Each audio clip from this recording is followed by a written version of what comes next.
Sebagai orang tua, pasti ingin anaknya cerdas dan soleh, patuh kepada orang tua, karena anak yang cerdas dan soleh adalah dambaan bagi setiap orang tua. Hanya anak yang soleh dan soleha yang bisa mendoakan kedua orang tuanya, baik saat masih hidup maupun sudah meninggal. Apa rahasia agar anak menjadi cerdas, soleh dan soleha? Simak tausiah yang disampaikan Habib Ahmad Al-Habsyi berikut ini. Ada salah seorang yang soleh di negara Turki.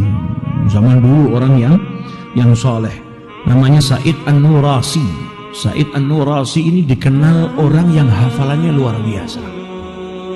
Seperti Imam Syafi'i, hafalannya kuat luar biasa. Kalau baca hafal, dengar penjelasan hafal.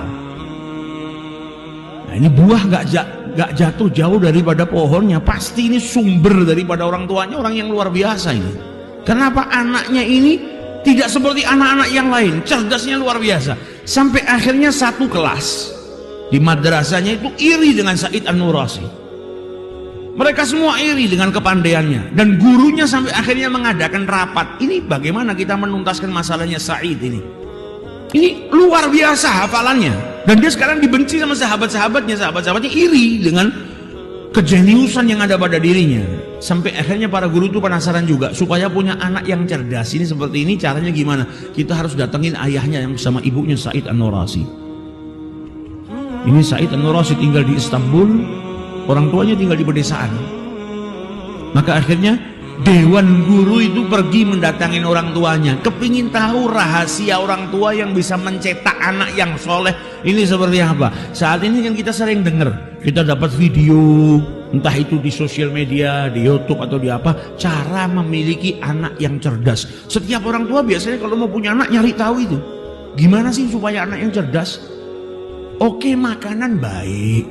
Oh, ketika ibu hamil, jauhin makanan-makanan seperti ini dan lakukan ini supaya engkau punya anak-anak yang cerdas, baik. Tapi jangan lupa juga kepada yang menciptakan anak yang cerdas ini. Jangan cuma ngandalkan makanan, olahraga dan lain sebagainya. Datanglah dewan guru ini ke rumahnya Said An-Nurasi, mau cari tahu. Tanya sama ibunya, "Bu, anakmu ini kok bisa cerdas, rahasianya apa?" Kata ibunya, "Saat saya hamil anak saya Said ini, saya selalu mudawamah alal wudu. Saya nggak pernah terputus dengan wudu. Jadi setiap batal wudu lagi ini bisa dipraktekkan sama wanita yang hamil. Kalau mau punya anak yang soleh, yang daya hafalnya kuat, jadi anak yang luar biasa, ketika hamil maka dawamkan wudu. Batal wudu, selalu dalam keadaan wudu." Kemudian ayahnya juga ditanya, "Lah kau, apa yang kau lakukan saat anakmu hamil?" Maka dikeluarkan ayahnya di kebunnya punya sapi. Jadi pekerjaan ayahnya ini di perkebunan. Sapinya dikeluarkan, para gurunya ini bingung, ngelihat sapinya ini mulutnya terikat. "Loh, ini sapimu kenapa kok mulutnya diikat seperti ini?" "Ya, sapi saya itu kerja di kebun. Dari kebun biasanya kalau saya bawa pulang, saya takut sapi saya itu makan tanaman milik orang. Oh, namanya sapi, nggak punya akal. Jalan ngelihat ada rumput, berhenti dia makan. Nah, saya takut kalau sampai sapi saya makan sesuatu yang bukan milik saya, nanti akhirnya rezeki yang saya dapat dari sapi itu bercampur dengan rezeki yang tidak halal, sehingga anak saya nanti akhirnya ada apa-apa." Orang tua yang jaga anaknya tidak kemasukan makanan kecuali halalan thayyibana, ini melahirkan generasi-generasi yang hebat. Maka bagi orang tua yang sedang mengandung anaknya, perhatikan apa yang masuk ke dalam perutmu, perhatikan makanan apa yang kau makan, dawamkan wudu, perbanyak baca sholawat, baca Al-Quran. Ini cara-cara yang menjadikan anakmu jadi orang-orang yang hebat. Anaknya di dalam perut, orang tuanya kebiasaan ngaji.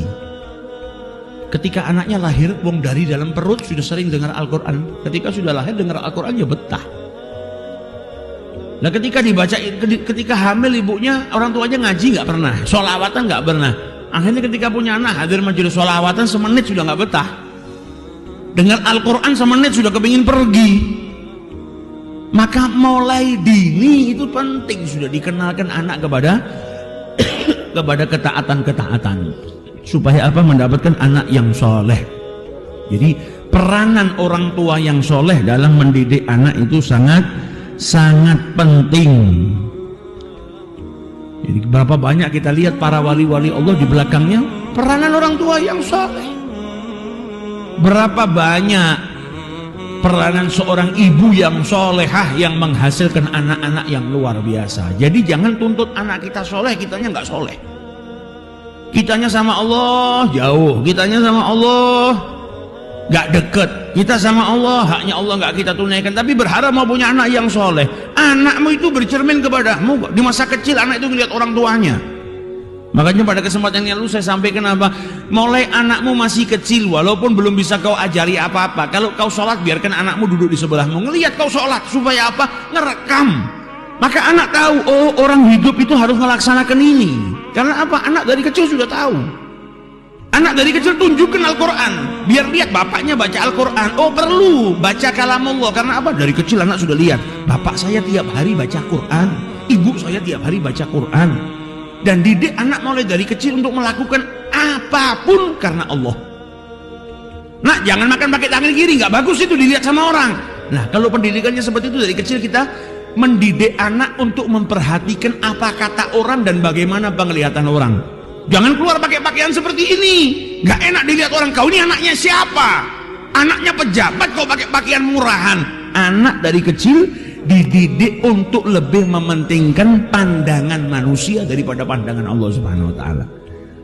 Kalau salaf kita dulu, orang-orang sebelum kita, orang-orang soleh, didik anaknya mulai dari kecil diikat sama Allah taala.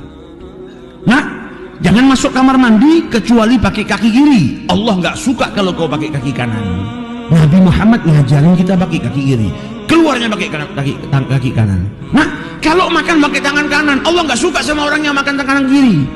Nabi Muhammad juga ngajarkan kepada kita makannya pakai. Jadi semua perbuatannya nak Allah nggak suka, nak Allah suka. Nak Nabi ngajarin gini, nak Nabi ngelarang seperti ini. Anak dari kecil terdidik, saya tidak mau melakukan apapun kecuali membuat Allah suka. Yang nggak disuka sama Allah saya tinggalkan. Saya nggak mau lakukan apapun kecuali yang disuka sama Nabi Muhammad, dan saya akan meninggalkan apapun yang tidak disuka sama Nabi Muhammad. Dari kecil sudah terdidik seperti itu.